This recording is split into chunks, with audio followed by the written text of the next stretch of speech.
দিনটা ২৬শে September. Press কনফারেন্সে বিদায়ের প্রথম ঘন্টা বাজানো সাকিব নিজের সামনে খোলা রেখেছেন মোটে একখানা ফেরার পথ।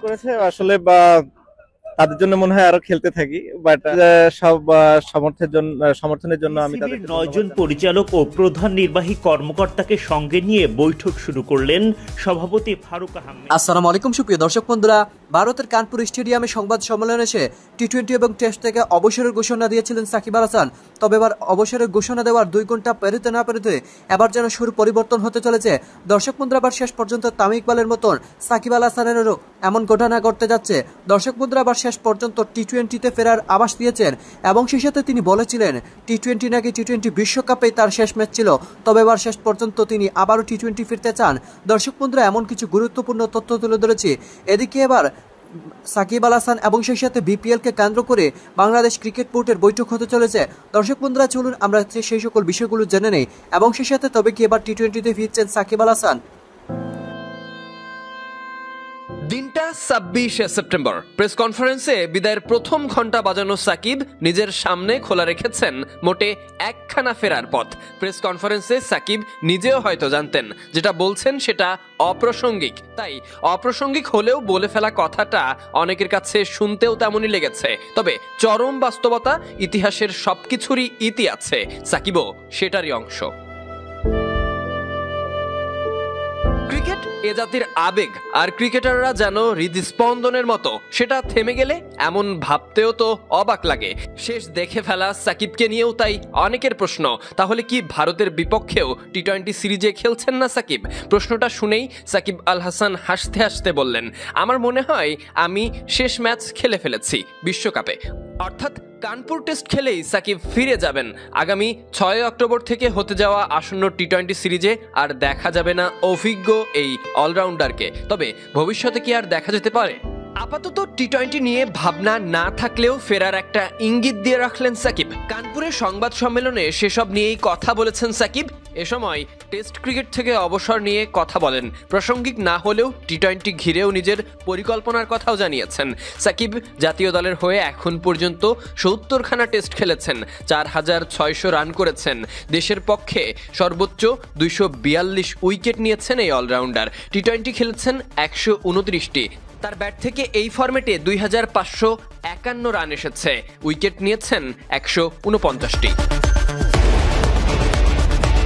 দেশরা অলরাউন্ডার দেশে ফিরতে পারলে অক্টোবরে মিরপুরের ক্যারিয়ারের শেষ টেস্টটাও খেলে ফেলবেন, এমনটাই জানিয়েছেন। তবে টি-20তে ফেরার একটা উল্লেখযোগ্য পথও খোলা রেখেছেন দেশের প্রয়োজনে, যদি কখনো তাকে দরকার পড়ে। অ্যাট দি সেম টাইম টি-20তেও আমার আসলে একই ধরনের চিন্তা, আমি হয়তো এটা অপ্রাসঙ্গিক হলেও বলে ফেলতে চাই, কারণ হচ্ছে টি-20 নিয়েও আমাদের কথা হয়েছে সিলেক্টর এবং প্রেসিডেন্ট বোর্ডের সবার সাথে, এটা নিয়েও আমি কথা বলেছি যে আমার কাছে মনে হয় this is the right time যে টি-20 থেকেও আমি মুভ অন করি এবং আপাতত নেক্সট যে কিছু সিরিজগুলো আছে, কিছু নতুন প্লেয়ার আসুক, নতুন প্লেয়ারদের সুযোগ দেওয়া হোক।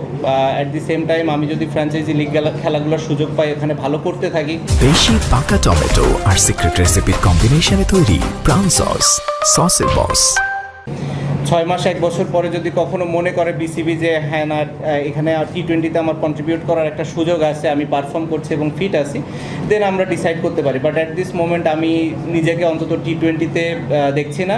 আর সাউথ আফ্রিকা যেহেতু টেস্ট সিরিজ, আমার ইচ্ছা আছে যে লাস্ট সিরিজ হয়। সো বেসিক্যালি আপনারা বলতে পারেন যে মোটামুটি 2টা ফরম্যাটে আমি আমার শেষটা অন্তত দেখছি।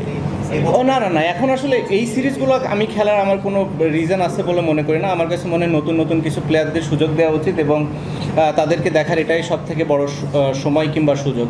এটা আছে, এরপরে হয়তো ওয়েস্ট ইন্ডিজ আছে, তারপরে আরও কিছু থাকবে।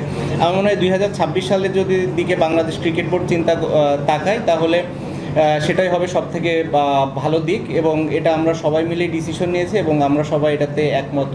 বিসিবির ৯ জন পরিচালক ও প্রধান নির্বাহী কর্মকর্তাকে সঙ্গে নিয়ে বৈঠক শুরু করলেন সভাপতি ফারুক আহমেদ। দায়িত্ব নেয়ার পর নয়া সভাপতির নেতৃত্বে দ্বিতীয় বৈঠক।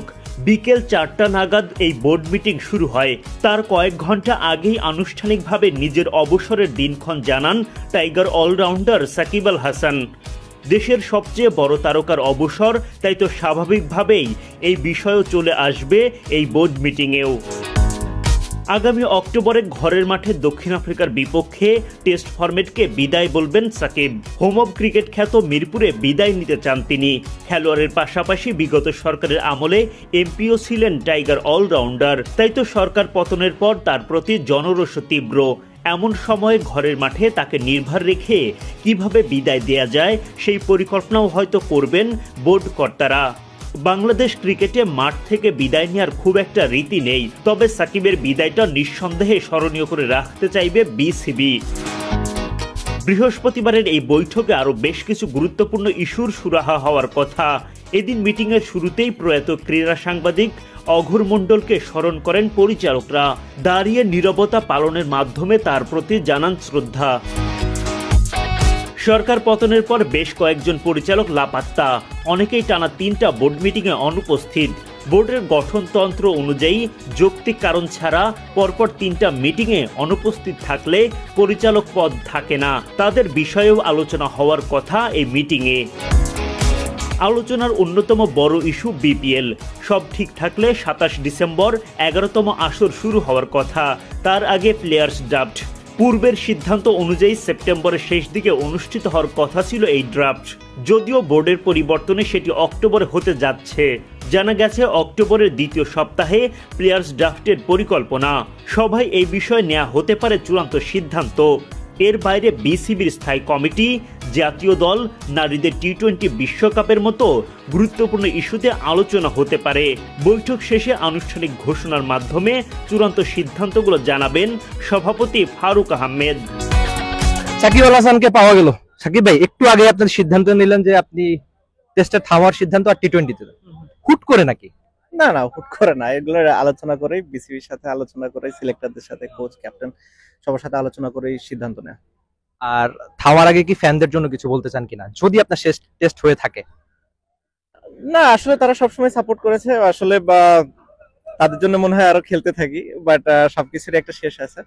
তো তাদের সব সমর্থনের জন্য আমি তাদেরকে ধন্যবাদ জানাই। তাদের আনকন্ডিশনাল লাভ, যে ধরনের বা আসলে ভালোবাসা তারা দিয়েছে বা সাপোর্ট আমাকে দিয়েছে, তার জন্য আমি তাদের প্রতি কৃতজ্ঞ।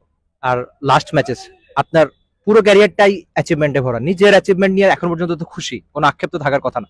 না, কোনো আক্ষেপ নাই, আলহামদুলিল্লাহ। ওকে, বেস্ট অফ লাক সামনের জন্য। Thank you.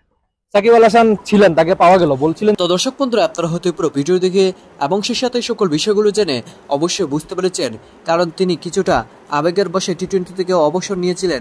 তবে এবার বুঝতে পারছেন টি-20 থেকে অবসরের এখনো সময় আসেনি, টেস্টে থেকে তাকে অবসরের সময় এসেছে, কারণ তিনি এখন 5 দিনের খেলার মতো উপযুক্ত ফিট নয়। দর্শক বন্ধুরা, তবে আপনারা এই সকল বিষয়গুলো জেনে এবং সেই সাথে বাংলাদেশ ক্রিকেট বোর্ডের এই বোর্ড সভায় কি সিদ্ধান্ত আসতে চলেছে এবং সেই সাথে সাকিব আল হাসানও কি এমন কোনো সিদ্ধান্ত নিতে পারবেন তামিম ইকবালের মতো, এবং সেই সাথে তামিম ইকবালের মতো কি তার উপর তার কাছে পাশে এসে দাঁড়াবে বাংলাদেশের প্রধান উপদেষ্টা? তো দর্শক বন্ধুরা, আপনারা পুরো ভিডিও দেখে এবং সেই সাথে এই সকল বিষয়গুলো জেনে আপনাদের কাছে কি মনে হচ্ছে অবশ্যই কমেন্ট করে জানিয়ে দিবেন, এবং সেই সাথে ডাক্তার ইউনুসকে সাকিব আল হাসানকে আবারও ফেরাতে পারবেন ক্রিকেটে, অবশ্যই কমেন্ট করে জানিয়ে দিবেন। তো দর্শক বন্ধুরা, ভালো থাকুন, সুস্থ থাকুন, আল্লাহ হাফিজ, আসসালামু আলাইকুম ওয়া রাহমাতুল্লাহি।